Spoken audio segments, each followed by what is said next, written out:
उचित नहीं है। डॉक्टर रवि मलिक, ये इस तरीके की जो चीज़ें होती है हेल्थ से रिलेटेड, उसमें हम एक खास बात देखते हैं। आप जब हैं तो आपसे पूछना बनता है। अभी जैसे हमने ये सिरप वाले केस में ही देखा था कि जो पेशेंट्स थे उनमें बच्चे जो थे उनको नुकसान हुआ और उनकी जान तक चली गई। जो बड़े थे उनको नुकसान तो हुआ लेकिन जान नहीं गई।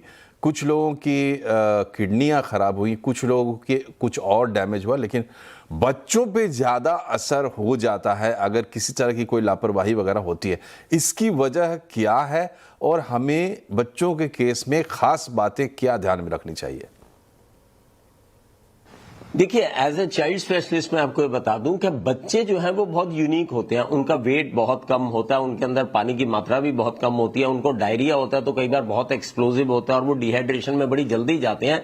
तो बच्चों के मामले में तो हमें बहुत ज्यादा एहतियात बरतने की जरूरत है, क्योंकि ये बड़ी जल्दी डिहाइड्रेट भी हो सकते हैं और बड़ी जल्दी सीरियस हो सकते हैं और ज्यादा मौका नहीं देते। जैसे कि मैंने आपको पहले भी कहा कि लगभग 5 लाख बच्चों की मृत्यु केवल डायरिया से वर्ल्ड में हो जाती है, जो कि बहुत बड़ी एक फिगर है। और उसका एक ही बचाव है, वो भी ओआरएस। और ओआरएस इस तरह का ओआरएस नहीं, ओआरएस भी वही जो डब्ल्यूएचओ के मानकों के ऊपर पूरा उतरे, जिसमें कि शुगर की मात्रा, क्लोराइड की मात्रा और जो मैंने बताई है उसी तरह से हो। तो ये एक बहुत इंपॉर्टेंट विषय है, बच्चों के स्वास्थ्य को लेकर विषय है और बच्चों की जान की सुरक्षा का विषय है। इसके अंदर हमें भी एज कंज्यूमर अब जागरूक होना पड़ेगा। आप कोई भी ओआरएस लेते हैं तो उसका लेबल चेक कीजिए। उसके अंदर सोडियम और ग्लूकोज की मात्रा 75 मिलीमोल पर लीटर होनी चाहिए। हर ओआरएस के ऊपर लिखा होता है, आप उसको चेक कीजिए। उसके अंदर क्लोराइड की मात्रा जो है वो 60 मिलीमोल लगभग जो है 75 मिलीमोल सोडियम होना चाहिए, 65 मिलीमोल क्लोराइड होना चाहिए। पोटेशियम जो है वो 20 मिलीमोल होना चाहिए और सिट्रेट जो है 10 मिलीमोल पर लीटर होना चाहिए। आप उसको चेक कीजिए कि क्या यही मात्रा है जिसको ओआरएस कह के मुझे बेचा जा रहा है या इससे अलावा कोई और रेशो है। अगर कोई और रेशो है, एज ए जागरूक कंज्यूमर आप उसको बिल्कुल मत लीजिए। आप केवल वही ओआरएस लीजिए जो कि डब्ल्यूएचओ के फॉर्मुलेटेड ओआरएस है, क्योंकि यही बच्चों की जीवन रक्षा करेगा। दूसरा वाला ओआरएस देंगे तो उसका क्योंकि अनुपात बिल्कुल बिगड़ जाएगा, तो उसकी वजह से बच्चों के ऊपर ज्यादा फायदा नहीं होने वाला, कई बार नुकसान भी हो सकता है। तो ये तो पहली चीज हो गई। दूसरी चीज है, अगर शुगर की मात्रा ज्यादा होगी तो छोटे बच्चों के अंदर विशेष करके अगर हम शुगर ज्यादा देते हैं तो उनके बहुत सारे दुष्परिणाम होते हैं। आपको बता दूं, 2 साल से छोटे बच्चे को तो हम बिल्कुल शुगर नहीं दे सकते हैं।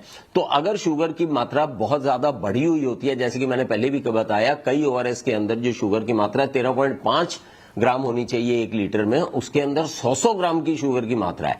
तो ये शुगर की जो ज्यादा मात्रा है डायरिया को बढ़ा सकती है, पहली चीज तो। दूसरी चीज, अगर शुगर ज्यादा जाएगी तो शुगर के अपने जो है साइड इफेक्ट्स होते हैं, जो कि हमारे को अपने बच्चे को उसमें बचाना है। इन नटशेल में बताना चाहूंगा, जितनी भी हमारी लॉ एनफोर्सिंग अथॉरिटीज हैं जो कि फार्मेसी के ऊपर या ये दवाइयों के ऊपर जिनका वो है, उनका शिकंजा बहुत स्ट्रांग होना चाहिए, उनकी विजिलेंस टीम्स होनी चाहिए, उनको जगह जगह पर छापे मारने चाहिए कि अगर कॉफ सिरप भी बन रहा है तो क्या वो उसी तरह से बन रहा है जिस तरह से। दूसरी एक बड़ी इंपॉर्टेंट चीज है, जैसे कॉफ सिरप की बात करें, बहुत सालों से, ये अभी एडवाइजरी नहीं है, बहुत सालों से American academy of paediatrics, Indian academy of paediatrics ने एडवाइजरी इशू कर रखी है कि 4 साल से छोटे बच्चों को हमें कॉफ सिरप देना ही नहीं चाहिए। एक तरफ से तो उसके कोई भी बेनिफिशियल इफेक्ट नहीं है और दूसरी तरफ उसका नुकसान काफी हो सकता है। तो 4 साल से छोटे बच्चों को कॉफ सिरप हमें देना ही नहीं चाहिए। ये एडवाइजरी बहुत पुरानी है। डब्ल्यूएचओ के जो ये मानक है ये आज के नहीं है, ये पिछले 50 साल से ये मानक चले आ रहे हैं और उसके बावजूद भी अगर ये फॉलो नहीं हो रहे और जो व्यक्ति फॉलो नहीं कर रहा उसके ऊपर स्ट्रिक्ट एक्शन होना चाहिए कि वो क्यों इन मानकों को फॉलो नहीं कर रहा और बच्चों की या बड़ों की सेहत के साथ में खिलवाड़ कर रहा है। तो हम लोगों के जो लॉज हैं वो तो वहां पर हैं बिल्कुल, लेकिन उनकी इंप्लीमेंटेशन जो है वो बहुत शिद्दत से होनी चाहिए और मजबूत टीम होनी चाहिए जो कि इन्वेस्टिगेट करे इन मैटर्स को और जो भी दोषी पाया जाए उसको कड़ी से कड़ी सजा हो, ताकि आगे ये चीजें ना हो और लोगों की जान के साथ में खिलवाड़ ना हो। जी, ये बहुत जरूरी है और ये तभी होगा जब हम और आप अपने सेहत की कीमत समझेंगे। हर महंगी चीज अच्छी नहीं हो सकती। मतलब ओआरएस तो सरकार बांटती है, फ्री में भी बांटती है। आप पीएचसीज में जाएंगे तो वहाँ मिलेगी, सदर अस्पताल जो होते हैं वहाँ मिलेगी, उसका पैकेट मिलता है, उसकी पुड़िया मिलती है, फ्री में मिलती है। लेकिन आपको लगता है कि अगर आप वही चीज़ 50 रुपए दे के खरीदते हैं तो उसमें कुछ एक्स्ट्रा होगा, कुछ बेहतर होगा। ऐसा नहीं है। आपका पैसा आपके पास से निकालने के लिए किसी भी हद तक जा रहे हैं लोग। अथॉरिटीज़ जो है वो कितना काम कर रही हैं आप जानते हैं। इसलिए सबसे पहली ज़रूरत यह है कि सेहत के साथ कोई खिलवाड़ ना हो, आप जागरूक रहें। ORS वही ORS है जो WHO फॉर्मूला पर बना हुआ है। आप दोनों डॉक्टर्स का बहुत बहुत शुक्रिया हमसे जुड़ने के लिए। कार्यक्रम में फिलहाल इतना ही। नमस्कार।